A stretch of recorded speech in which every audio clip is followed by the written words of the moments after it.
Hello, আসসালামু আলাইকুম।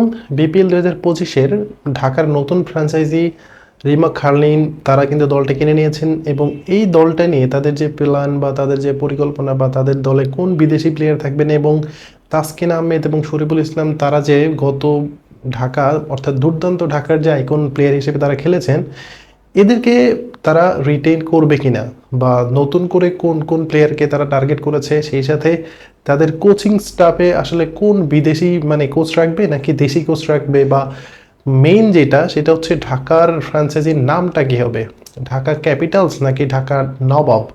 এই দুইটা নাম নিয়ে কিন্তু প্রচুর আলোচনা হচ্ছে। সেই সাথে যেহেতু বিপিএলে ঢাকা অনেকবার ফ্র্যাঞ্চাইজি চেঞ্জ করেছে, অনেকবার নাম চেঞ্জ করেছে, সো এইবার কিন্তু তারা ওই রকমভাবে একটা প্ল্যান নিয়েই নামছেন যে তারা দীর্ঘ সময় বিপিএলের সাথে থাকবেন, বিপিএলের সাথে কাজ করবেন এবং দেশের ক্রিকেটে তারা কন্ট্রিবিউশন করবেন। সেই সাথে বিপিএলটাকে তারা যেন জাঁকজমকপূর্ণ করে তোলার জন্য যে বিদেশি প্লেয়ার বা ভালো মানের প্লেয়ার আনা দরকার, সেই কাজটা তারা কিন্তু করতে যাচ্ছেন। এবং এর যে সর্বশেষ আপডেট কি সেটা নিয়ে কথা বলবো, সাথে আছে মিলিচান। ভিডিওটা যদি ভালো লাগে অবশ্যই চ্যানেলটাকে সাবস্ক্রাইব করে পাশে থাকবেন।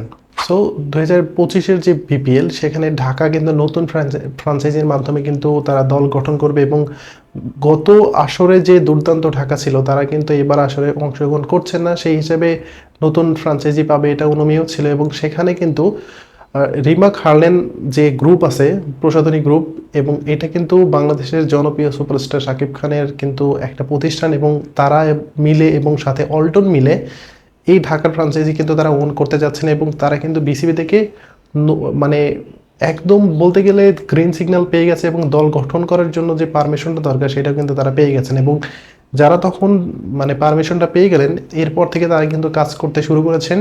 সেই সাথে ঢাকার ফ্র্যাঞ্চাইজির নামটা কী হবে সেটা নিয়েও কিন্তু একটু মধুর সমস্যার মধ্যে আছেন, কারণ ঢাকা একই তো হচ্ছে ঢাকা বাংলাদেশের রাজধানী, সো সেই হিসেবে ঢাকা ক্যাপিটালস এটাও কিন্তু অনেকে পছন্দ করতে যাচ্ছেন। আবার এদিকে শাকিব খানের যেহেতু এই দলটা, সো তিনি তার যে একটা সিনেমা নবাব, সো এটাও কিন্তু তিনি সিলেক্ট করতে পারেন। সো এটা কিন্তু সম্পূর্ণটাই আসলে ঢাকার ফ্র্যাঞ্চাইজির নামটা কী হবে সেটা কিন্তু রিমা খারলিনের যে ফেসবুক পেজ, সেখানে গেলে কিন্তু আপনারা দেখতে পারবেন, কারণ সেখানে তারা পুল করেছেন এবং কমেন্ট করতে বলেছেন যে আসলে ঢাকার ফ্র্যাঞ্চাইজির নামটা কি দেওয়া উচিত বা কি দিলে সবচেয়ে বেশি ভালো হয়।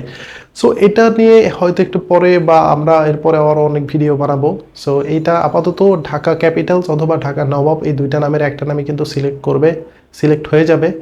সো এটা হচ্ছে তাদের নাম নিয়ে যে বিভ্রান্ত, সেটা আমার মনে হয় ঢাকা নবাব এটাই মনে হয় টিকে যাবে, কারণ শাকিব খানের যেহেতু দল, সো একটা নবাবী ভাব তো থাকবেই।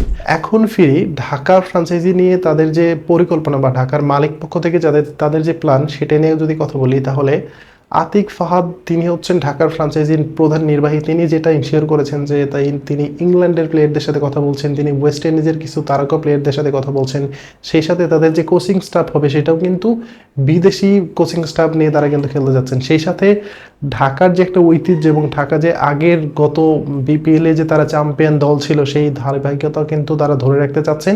সেই সাথে যেহেতু নাম্বার ওয়ান শাকিব খানের দল, সো দলটাও কিন্তু তারা ওইরকম পর্যায়ে নিয়ে যাবে এবং নাম্বার ওয়ান প্লেয়ারগুলোকেই নিয়ে আসবে। এবং তারা যেটা করতে চাচ্ছেন সবচেয়ে মূল ইম্পর্টেন্ট যেটা, সেটা হচ্ছে তারা ভালো মানের বিদেশি প্লেয়ার নিতে যাচ্ছেন। এবং ভালো মানের বিদেশি প্লেয়ার আসলে কিন্তু বিপিএলের মানটা উপরে উঠবে, খেলার মানটাও কিন্তু উপরে উঠবে। সেই সাথে বিদেশি যেহেতু রিমা খারলিন একটা ইন্টারন্যাশনাল একটা প্রসাধনী প্রতিষ্ঠান, সো তারা কিন্তু ইন্টারন্যাশনালি ব্র্যান্ডিং করার জন্য হলেও তারা কিন্তু ভালো রকমের প্লেয়ার কিন্তু তারা কালেক্ট করতে যাচ্ছেন। সেই হিসাবে ইংল্যান্ডের প্লেয়ারদের তারা প্রথম চয়েস, এবং ইংল্যান্ডের প্রথম সারির যে প্লেয়ারগুলো আছে সেই ক্ষেত্রে অ্যালেক্স হেইলস, জেসন রয় বা উইল জ্যাক্স কিন্তু এর আগেও কিন্তু বিপিএল খেলে গেছেন, সো তার কিন্তু একটা এক্সপিরিয়েন্স আছে।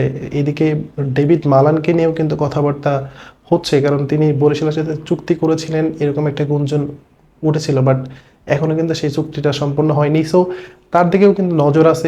সেই ক্ষেত্রে ঢাকা কিন্তু অনেকটুকু এগিয়ে গেছে যে তাদের বিদেশি যে কালেকশন সেটার দিকে, এবং সেই সাথে তারা ওয়েস্ট ইন্ডিজের কিছু তারকা প্লেয়ারদের সাথেও কিন্তু তারা কথা বলেছেন। আবার এখানে শোনা যাচ্ছে অ্যান্ড্রে রাসেল বা কায়রন পোলার্ড তারা কিন্তু এখনও ক্রিকেট খেলছেন, সেই সাথে সুনীল নারায়ণ তিনিও কিন্তু ক্রিকেট খেলছেন, তাদের সাথেও কিন্তু কথাবার্তা এখন পর্যন্ত সব ঠিকঠাক থাকলে তারা হয়তো ঢাকার হয়ে খেলার জন্য খেলতে মাঠে ঢাকার হয়ে তাদেরকে যদি আমরা মাঠে দেখি তাহলে কিন্তু অবাক হব না। এর আগে বলে রাখা ভালো, IL T20 এবং AC T20-র কারণে বিপিএল এর যে প্লেয়ারগুলো যারা আসবে তারা কিন্তু ফুল টুর্নামেন্ট খেলতে পারবে না। সো আমরা কিন্তু টুর্নামেন্টের শেষের দিকে, অর্থাৎ বিপিএল যখন শেষ সপ্তাহে গড়াবে, তখন কিন্তু আমরা একদম পুরো বলতে পারি যে বিশ্বের যত বাঘা বাঘা ক্রিকেটার আছে তাদের সবাইকে কিন্তু আমরা বিপিএলে দেখতে পারি। সেই হিসেবে ঢাকা কিন্তু ওইভাবেই প্ল্যান ওয়েজে কিন্তু তারা এগিয়ে যাচ্ছেন। সেই সাথে ঢাকার যে আইকন প্লেয়ার গত টুর্নামেন্টে যারা ছিল, তাসকিন আহমেদ এবং সেই সাথে শরীফুল ইসলাম ছিলেন। সো এই মুহূর্তে কিন্তু বাংলাদেশের পেস অ্যাটাকের নেতা তাসকিন আহমেদ, সেই সাথে অন্যতম সেরা অস্ত্র শরীফুল ইসলাম, এবং গত আসরে ঢাকার হয়ে তিনি কিন্তু হ্যাট্রিকও করেছেন। সো ঢাকা কিন্তু চাচ্ছে তাদেরকে রিটেন করতে এবং তাদের সাথে চুক্তি সম্পন্ন করতে। এবং ঢাকা যেহেতু ঢাকা ফ্রাঞ্চাইজি যেহেতু গত আসরে তাসকিন এবং শরীফুল ইসলামকে তারা ধরে রেখেছিল, সো এইবারও কিন্তু ঢাকা ফ্রাঞ্চাইজি তাদের হাতে দুর্দান্ত একটা সুযোগ দিয়ে তাদেরকে ধরে রাখা, এবং সেই সাথে শরীফুল ইসলাম এবং তাসকিন আহমেদের সাথে আরও ভালো ভালো যে প্লেয়ারগুলো নিয়ে আসা যায় সব দিকেই কিন্তু তারা নজর রেখেছে। সেই সাথে দেশীয় ভালো বা যারা উদীয়মান তারকা তাদের দিকেও কিন্তু ঢাকা ফ্রাঞ্চাইজির একটা নজর আছে। এবং একটা কথাই বলতে গেলে যে ঢাকা ফ্রাঞ্চাইজি নিয়ে কিন্তু শাকিব খানের যে এরকম একটা ভালো ধরনের একটা প্ল্যান আছে, এবং তার সাথে যে তার অঙ্গ সংগঠনগুলো আছে বা যারা জড়িত আছে তার কোম্পানির সাথে, তারাও কিন্তু চাচ্ছেন ঢাকার টিমটা একটা ভালো টিম হোক এবং ঢাকার মানুষকে ভালো একটা খেলা উপহার দিক বা একটা টুর্নামেন্ট উপহার দিক। এবং ঢাকার ফ্রাঞ্চাইজি মালিক এবং প্রধান নির্বাহী আতিক ফাহাদ তিনি কিন্তু নিশ্চিত করেছেন যে ঢাকা অবভিয়াসলি চ্যাম্পিয়ন্স ফাইট দেওয়ার জন্য দল করবে। এখন প্রশ্ন হচ্ছে যে চ্যাম্পিয়ন ফাইট দেওয়ার জন্য দল করতে গেলে আপনাকে কি ধরনের প্লেয়ার প্রোভাইড করতে হবে।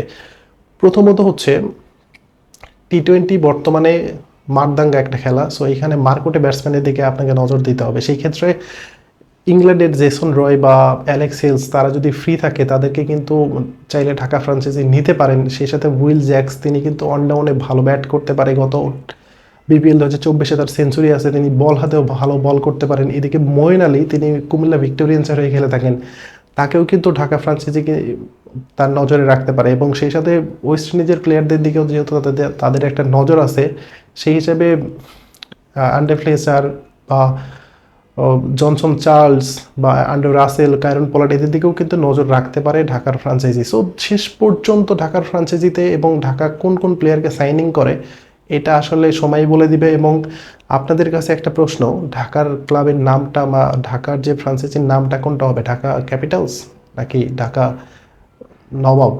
সো এই দুইটার মধ্যে যে কোনো একটা নাম আপনারা সিলেক্ট করতে পারেন, এটা কমেন্ট বক্সে জানাতে পারেন। এবং সেই সাথে ঢাকা ফ্রাঞ্চাইজি হিসেবে বিপিএল এবার কত দূর যাইতে পারবে বা কোন প্লেয়ারগুলোকে টানলে ঢাকা চ্যাম্পিয়ন ফাইট দিতে পারবে, এই সব কিছু কিন্তু আপনি কমেন্ট বক্সে জানাতে পারেন। ধন্যবাদ সবাইকে, আসসালামু আলাইকুম।